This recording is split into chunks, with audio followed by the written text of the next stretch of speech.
To znamená, červené políčka sú tie najhoršie, lebo keby som vyhodil pešiaka, tak vlastne on mi toho strelca vezme. A naopak tieto zelené sú políčka, ktoré považuje za najlepšie. Dnes si predstavíme absolútnu evolučnú novinku v oblasti šachových počítačov a tým je tento šachový počítač Evo. Je ešte zabalený v krabici, je to asi takto veľké a hneď teraz ideme na unboxing, aby sme si pozreli, čo sa tam nachádza a následne si vyskúšame aj jednotlivé funkcie. Poďme sa teraz pozrieť, čo sa nachádza priamo v samotnom balení počítača Chestnut Evo. Otvárame krabicu a krabica je pomerne ťažká. Hneď vlastne je tu prvá takáto fólia, kde sa nachádzajú všetky figurky, ktoré sa dajú teda podlepiť takýmito podložkami. Potom tu máme sáčky na figurky s logom a je tu samozrejme nabíjací kábel. Toto dáme teraz bokom a pozrieme sa ďalej na samotný počítač, ktorý sa nachádza tuto zabalený. Je to pomerne ťažké. Tu je vlastne manuál s jednotlivými funkciami, ten dáme bokom a počítač takto vytiahneme. Čo sa mi na tomto počítači páči, ja som ho teda hneď aj zapol, ale funkcionality si ukážeme za chvíľočku, je to, že celá šachová doska sa nachádza v jednom kuse spolu aj s samotným displejom, počítačom, ktorý nefunguje iba ako nejaký počítač, ale vlastne vy tu viete pracovať ako v klasickom napríklad Windowse. Viete si sem nahrávať vlastné enginy, máte tu rôzne módy a vlastne ten displej je priamo integrovaný do tej šachovnice. To znamená, vy alebo vám stačí iba táto šachovnica, figurky a všetko vlastne funguje spolu. Nemusíte to pripájať nikde ani na mobil, na nič iné.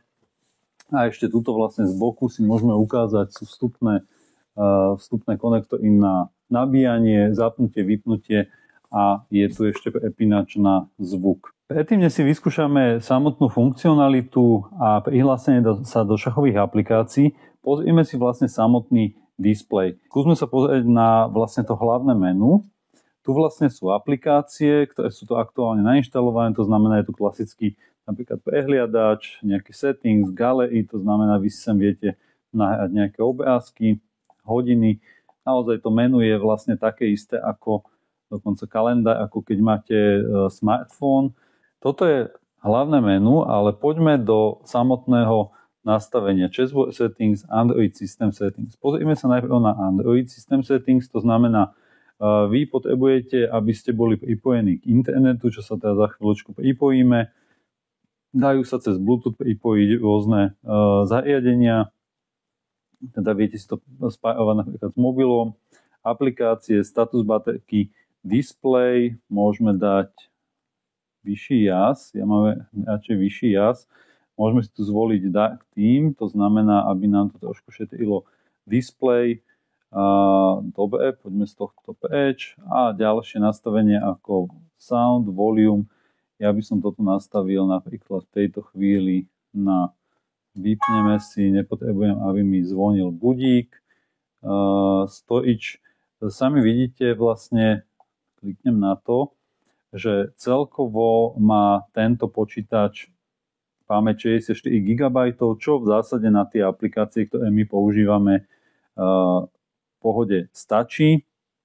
Systém, toto môže byť ešte zaujímavé, pozrieme sa, aké sú tu languages, je tu angličtina, on-screen, OK, a jazyky. Jazyky je tu predvolená angličtina, ale evidentne sa dá vlastne pridať, vyzerá to, že asi akýkoľvek jazyk, tak skúsme schválne sem dať slovenčinu, len v tejto chvíli ešte nie sme pripojení na internet, takže neviem, či to pôjde. Slovenčina, Slovensko, výborne.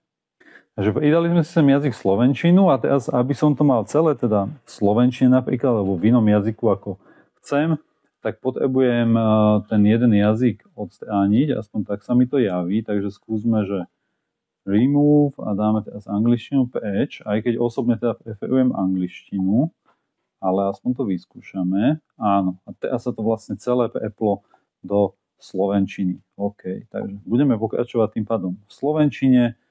Ideme naspäť a ešte tu je zabezpečenie, to znamená, viete si zamknúť obrazovku, dostupnosť čítačka obrazovky, informácie o tablete, môžeme pozrieť nejaké aktualizácie. Takže je to v zásade ako klasický počítač. Ďalšia funkcionalita je, že vlastne vy si viete touto OLEDkou stiahnuť.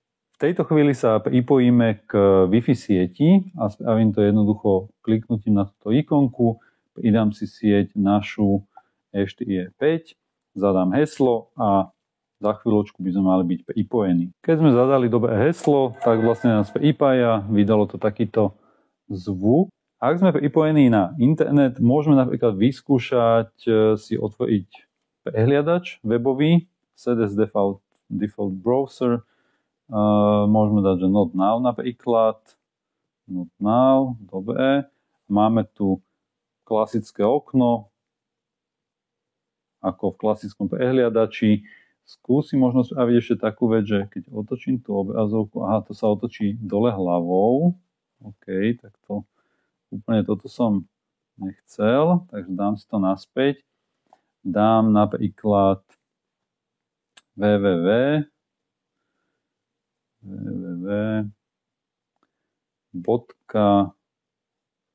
a dáme si e4e5.sk.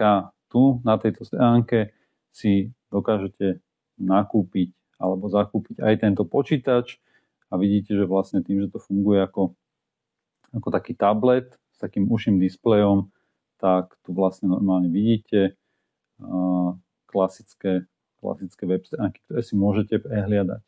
Ja som si už nachystal šachovnicu a postavil figurky. Samozrejme, sú inak aj dve náhradné dámy, teda jedna biela a jedna čierna. No a ako prvú partiu si vyskúšame vlastne hru s botom, pretože vy nemusíte byť ani zaregistrovaní na nejakej šachovej aplikácii, ale jednoducho viete si zahrať aj priamo s týmto šachovým počítačom, ktorý má veľmi veľa úrovní. Takže skúsime prvú partiu versus bot match. To znamená, vyberiem si štandardný šach. Tu si môžem teraz zvoliť aj rôznu obtiažnosť alebo rôznych tých botov. Ja si vyberiem Maya, to je bot, ktorý, alebo vlastne ten engine, ktorý vlastne je vyvinutý priamo touto spoločnosťou a chcem hrať bielými a tu si následne môžem zvoliť aj výkonnosť. Je tu, alebo vidím tu zatiaľ ELO od 1100 do 1900. Time control dáme si také, že 3 minúty a dáme si kľudne aj increment 5 sekúnd, potvrdím a zvolím ELO 1000 a chcem byť biely. Uvidíme, či sa mi podarí vyhrať. Začíname. To znamená, potiahnem E4, čierny ide E5. Inak všetky figurky sú hneď načítané, vy to vidíte vlastne aj tu na tej šachovnici. Následne sú tu aj mód analýza alebo evaluate ako hodnotenie, ale to ja nechcem v tejto chvíli používať. Je tu možnosť vzdať sa, to je vlastne tá vlajočka, alebo je tu aj možnosť vlastne stlačiť túto žiarovku, to je vlastne keby ste chceli nápovedu, vyskúšame. Hej. On mi vlastne odporúča tento ťah s tým jazdcom, ktorý som aj ja teda chcel potiahnuť. On ide sem jazdcom a teraz vyskúšam takýto útok zahrať. Či sa mu to podarí. On ide sem jazdcom. Vždycky vlastne svieti políčko, dobre, vyskúšame takýto útok. Vždycky vlastne svieti políčko, kde aká figurka sa má potiahnuť a zároveň vy to vidíte aj na tomto displeji. Inak tá grafika je veľmi podobná, ak nie je taká istá, ako má Lichess. Tak ja schválne vezmem, že či on pozná túto teoretickú novinku. Zobral to a obetujeme koňa na F7. Zobral to s kráľom. Musím teraz ťahať trošku rýchlejšie, pretože sme tu nastavili 3 minúty na tú partiu. Dáme šach. a on s tým kráľom vlastne uhol. Tak. Dobre, a teraz ešte mňa zaujíma, že či tam pridáva naozaj aj ten inkrement, takže počkám do 45 a potom vezmem túto figurku. Áno, pridáva aj ten inkrement, presne ako sme si nastavili. Takže zobral som, on teraz ide jazdcom na D4, napadol mi dámu a v tejto chvíli dávam šach mat a partiu vyhrávam. No a vyskúšame ešte jednu partiu. Tentokrát zvolím vyšší level, opäť si nechám biele figurky, ale keďže je to už náročnejšie, tak si pomôžem vlastne týmto hodnotením, ktoré predpokladám, že bude ukazovať nejak priebehu tej partie. Takže idem takto, evaluate a ešte si dáme takto analýzu. Tu mi vlastne ukazuje nejaký časový priebeh. Dobre, on teraz vyhadzuje toho pešiaka. Ja idem takto ešte raz pešiakom. On ho opäť vyhadzuje. Veľmi rýchlo ťahá inak ten počítač. On všetko má naučené. Takže vezmem ho. Dobre, a potiahol pešiakom teraz na D6. Výborne. No a skúsim zahrať možno taký dám šach. On pokrie. A v podstate, dobre, teraz mi napadol toho strelca. Ja keď toho strelca teraz chytím, tak vlastne tá nápoveda, vy ju vidíte priamo na šachovnici. To znamená, červené políčka sú tie najhoršie, lebo keby som vyhodil pešiaka, tak vlastne on mi toho strelca vezme. A naopak tieto zelené sú políčka, ktoré považuje za najlepšie. Toto napríklad políčko F1 je také svetlozelené, lebo zase nie je to zlý ťah, ale tieto úplne najzelenejšie sú lepšie. Tak ja skúsim ísť napríklad na toto jedno. Dobre, on potiahol jazdcom na F6. Ďalšiu partiu si vyskúšame zahrať priamo cez aplikáciu Chess.com. Ja už som si registroval aj konto v Chessnate, aj som sa prihlásil do aplikácie Chess.com. Iba vám ukážem, keď potiahnete takto do boku, tak tu vlastne sa vám ukáže takýto screen, takáto obrazovka, kde si môžete vytvoriť konto a zároveň tu sa vám aj zobrazí prípadná aktualizácia softvéru. Takže to odporúčam určite, aby ste si zaktualizovali. No a ideme teraz priamo na online match a vyberieme si aplikáciu Chess.com, kde ja už som teda nalogovaný pod svojím nicknameom. Tu som vlastne hral nejakú partiu.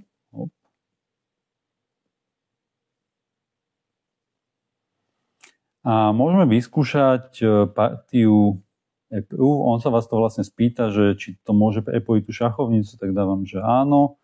Samozrejme, že to chcem. Môžem dať takúto akože buletku, teda 1 minútovku. Vy vlastne tu vidíte tú celú šachovnicu, tak ako to máte na Chess.com, dokonca aj farebne váš profil a zároveň vlastne všetky ťahy hráte na šachovnici. A po skončení partie sa ešte ukážeme, ako viete tú partiu vlastne aj analyzovať a vy si tam viete nahrávať sami partie. Takže dajme, že start game, dobre, a začínam bielými, ak som to pochopil správne, áno, už mi beží čas. Takže ja už sa pozriem iba na tú veľkú šachovnicu a musím ťahať teda aj za čierneho. Takže tie buletky sú dosť také komplikované, lebo to strašne dlho trvá. Myslím dlho v tom zmysle, že ja som na ťom, že musíte potiahnuť aj za toho supera. Sem. Ustúpi. H5. Vidíte, to ja musíte čekovať. Z tohto vezmem, skúsime teda vyskúšať tento útok, či ho pozná. Dobre, zabránim takto. Dám H5. Chcem mi dať mat. Neviem, či tomu dokážem úplne zabrániť. Hop. Vyhodí. A už asi dostanem mat. Ešte vezmem tohto. Dobre, dám mi šach mat. Takže tu som prehral a teraz vlastne klasicky v aplikácii Chess.com vám ukazuje nejakú analýzu partie Ale my si to môžeme zanalizovať aj priamo vlastne na tejto veľkej šachovnici a to vám hneď ukážem ako. Tú partiu vy si potrebujete najprv zazdieľať, alebo teda uložiť. To znamená, ja si ju takto zazdieľam, že PGN a dám si ju kopírovať. Áno. A teraz vlastne postavím figurky do základného postavenia.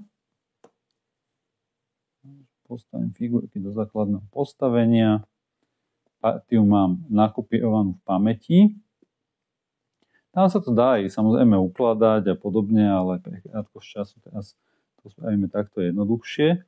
A ideme priamo vlastne do základného menu a tu je možnosť analýza. Takže dám si analýzu plus a tu je vlastne možnosť, že nahrať FEN alebo PGN, teda buď pozíciu alebo celú partiu a dám confirm. No a v tejto chvíli vlastne v tejto časti vidím celú moju partiu, teda ju viem takto preklikávať, na obrazovke sa vám zobrazujú vlastne všetky ťahy. Stockfish vám ukazuje výhodu bieleho čierneho, teda tak presne ako ste zvyknutí, alebo si viete ešte zapnúť taký barcode, kde vám vlastne ukazuje jednoducho, že kto je na tom lepšie. Či biely, alebo ten čierny. Tu už vidíte, že čierny vlastne bude dávať mat na 4 ťahy, takže tá partia už potom prehratá. Čo ešte ďalej viete spraviť? Samozrejme, viete sa s tým ďalej ako keby hrať, skúšať iné ťahy. Môžete vlastne tú partiu samostatne analyzovať aj priamo, takže si ju vlastne tu potiahnete. E4, D5, bolo to vyhodené, XD5, on to zobral dámu a tak ďalej. Alebo potom ešte viete to dať úplne do základnej pozície. Toto dáme takto. A môže vám dokonca sám počítať, spraviť takúto analýzu. Dám to do základu. A to znamená, že review. A on teraz počíta celú tú partiu a za chvíľočku nám vyhodí, že ktoré ťahy boli blandé, chyby, nepresnosti, dobré ťahy, excelentné ťahy alebo zelené sú dobré ťahy. Takže počkáme si chvíľočku, kým on to celé zošrotuje a následne nám to ukáže. Už to beží ku koncu. A vy si tým pádom viete pozrieť, v ktorom momente partie ste napríklad spravili veľmi dobrý ťah, alebo kde naopak ste spravili chybu a viete sa k tomu vrátiť. To znamená, zelené ťahy sú dobré ťahy, to ten čierny vlastne robil samé dobré. Ja som spravil hlavnú chybu, alebo blunder bol tento ťah strelec na E2, takže tu sa môžem nejak k tomu vrátiť a porozmýšľať, čo by bolo lepšie. Poslednú z mnoha funkcií si ukážeme funkciu KIE alebo ELO. Keď si na to kliknem, tak vlastne ukazuje mi, aké mám nejaké počiatočné ELO. A ja viem teda sa natrénovať a vidím aj svoj progres. Dáme si, že Improve ELO a v tejto chvíli je tu môj profil a profil Stockfishu 525. OK, zahráme si partiu a uvidíme, že keď napríklad vyhrám, takže či to bude mať vplyv na nejaké to ELO, alebo čo vlastne on z toho vyťahne a povie. Šiel sem, ja ho skúsim napadnúť takto so strelcom. Teraz je napadnutá dáma, uhol ďalej, skúsim znova napadnúť. Uhol, skúsim sem koňom, ide dopredu pešiakom, výborne, skúsim napadnúť znova dámu koňom. Dobre, ustúpil, teraz dáme takú väzbu, napadol som dámu aj kráľa, ide dopredu jazdcom, dáme šach a vyhadzujeme dámu. On zabraňuje kráľom, ďalší šach so strelcom a je to šachmat. Počítač hlási, že šachmat a pod kráľom svieti takéto červené políčko. Dobre, dáme teraz quit, lebo inú možnosť v zásade nemáme. A tým, že sme ho porazili, tak nám vstúplo to ELO, aktuálne teda máme ELO 600. No a tým pádom, keby som chcel ísť ďalej, tak dám znova Improve, ale už mi dáva sílu vlastne 600. To znamená, vyzerá, že on vždycky hraje na ten level, na ktorom som ja. To znamená, ja keď sa budem zlepšovať, on bude tiež ten Stockfish alebo ten počítač stále hrať silnejšie, aby mňa to posúvalo ďalej a vlastne tá partia bola čo najviac vyrovnaná. Toľko teda jednoduché funkcie počítaču Chess nad Evo. Ešte raz to takto ukážem. Tých funkcií samozrejme je tam oveľa viacej. A mne osobne sa teda na tom extrémne páči to, že je jedna doska, v ktorej sa nachádza všetko od hernej plochy po počítač, ktorý vlastne je počítačom, nie je to iba jedna aplikácia, cez ktorú sa napojíte a hráte, ale máte tam reálny vlastne prehliadač a tým pádom si tam viete nainštalovať aj rôzne ďalšie enginy, viete si v tom prehliadači kľudne pozerať napríklad internet a podobne, takže je to plnohodnotné v podstate zariadenie, keby som to mal definovať, možno taký ako keby polotablet prepojený vlastne so šachovou doskou a máte to všetko v jednom. Za mňa, keby som mal dať hodnotenie tomuto produktu, tak zo všetkých počítačov, čo som mal zatiaľ možnosť vidieť a vyskúšať, by som mu dal 10 z 10. Jednoducho v súčasnosti je toto naozaj že topka na trhu. A pokiaľ by ste o ňom mali záujem, tak v popise videa samozrejme nájdete odkaz, kde si ho môžete zakúpiť. Želám vám pekné partie.